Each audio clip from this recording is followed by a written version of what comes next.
হাম হয়ে গেলে তো হামের পরবর্তী কমপ্লিকেশনে রোগী মারা যাচ্ছে। আচ্ছা। তাহলে এই কমপ্লিকেশনের চিকিৎসাটা কি হবে, প্রোটোকলের মধ্যে থাকবে এবং সেই অনুযায়ী ডাক্তাররা চিকিৎসা দিবেন।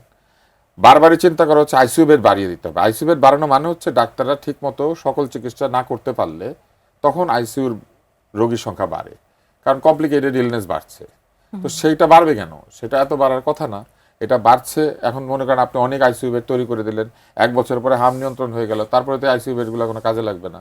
কোভিডের সময় একই কাণ্ড করছিল লোকে, আইসিইউ বাড়িয়ে দেন, আইসিইউ বাড়িয়ে দেন।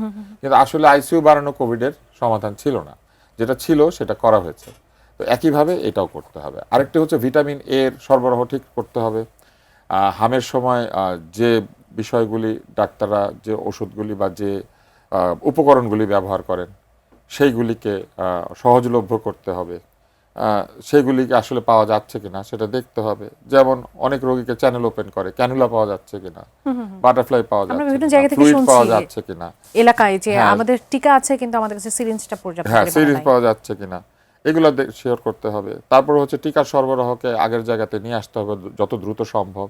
নিয়মিত টিকাদান কর্মসূচিটা চালু করে দিতে হবে। ক্যাম্পেইনের দিন ক্যাম্পেইন হবে, কিন্তু নিয়মিত টিকাদান তো বন্ধ থাকতে পারবে না। ফলে এটা চালু করে দিতে হবে। আর সামনে কিন্তু আরো এই ধরনের সমস্যা দেখা দিতে পারে। আমি ঠিক সেটাই জানতে চাচ্ছিলাম। সেই সামনের সমস্যাগুলিকে মোকাবেলা করার জন্য এখনই প্রিপারেশন নিতে হবে, এখনই তৈরি থাকতে হবে। যে কোনো হুমকির আগেই যদি আমরা প্রিপেয়ার থাকতে পারি তাহলে ক্ষয়ক্ষতির পরিমাণ অনেক কমিয়ে ফেলা যায়। একদম। এবং আমাদের ডাক্তারদের স্কিলের কোনো অভাব নাই, আমাদের নার্সদেরও স্কিলের আসলে অভাব নাই। হয়তো অনেকে কথা বলতে পারেন না, হয়তো অনেকে জোরে কথা বলেন, কিন্তু তারা কাজটা পারেন। কারণ এই যে একটা নার্স যে 3 গুণ রোগীকে সেবা দেন, তবে চিন্তা করেন অন্য দেশের একটা নার্সের চেয়ে আমাদের দেশের একজন নার্স একই সময় 3টা ক্যানুলা দিতে পারে। একদম তাই না? একই সময় 3টা ইনজেকশন দিতে পারে। সে বেশি কাজ করতে পারে। ওয়ার্কলোড একটা খুব ক্ষতিকর জিনিস। ডাক্তার এবং আমাদের দেশের ডাক্তার, নার্স এবং স্বাস্থ্যকর্মীরা ফ্যাটিগের মধ্যে আছেন। যে পরিমাণ কাজ তাদেরকে করতে হয়, তারা কিন্তু আসলে চূড়ান্ত ক্লান্তির মধ্যে কাজ করেন। এবং ক্লান্তি মানেই হচ্ছে ভুল হয়, ক্লান্তি মানে হচ্ছে মেজাজ খিটখিটে হয়ে যায়, ক্লান্তি মানে হচ্ছে তারা কোনো দিন অসময় ঘুমিয়ে পড়েন, সময় মতো আসতে পারেন না। কাজের পরিবেশ নিশ্চিত না করে যখন আমাদের স্বাস্থ্য ব্যবস্থার লোকজন গিয়ে বলতে থাকে যে এখানে অমুকে নাই কেন, এখানে তমুকে নাই কেন, আপনি আগে কাজের পরিবেশটা নিশ্চিত করে দেন।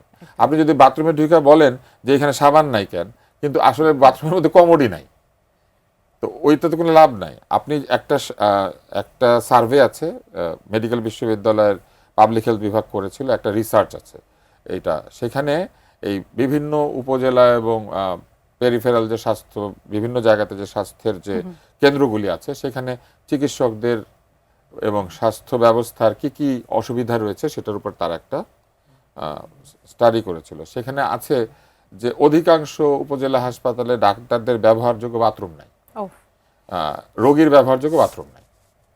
এখন ঢুকে লোকে বলে দুর্গন্ধ, কিন্তু আমরা বাথরুম নাই, দুর্গন্ধ হবে না? আচ্ছা, সামনে জায়গা আছে কিন্তু সেখানে ঘাস কাটার লোক নাই, ওখানে বসে এলাকার মাদকাসক্তরা বসে মাদক সেবন করে, সেখানে কোনো নিরাপত্তা রক্ষী নাই, বসার জন্য চেয়ার নাই, সামনে টেবিল নাই, প্রেসক্রিপশন লেখার কলম নাই, প্রেসক্রিপশন লেখার কাগজ নাই, যে কাগজটা সরকারের থেকে দেওয়া হয় সেটা বলে টিকিট। হ্যাঁ, টিকিটের মধ্যেই সরকার আমাদেরকে প্রেসক্রিপশন লিখতে বলেন, আবার বলেন হাতের লেখা কেন ভালো না। এটা হচ্ছে টিকিটের সাইজ। একটা A4 সাইজের কাগজকে 4 ভাগ করলে যে একটা হয়, এটা হচ্ছে টিকিটের সাইজ।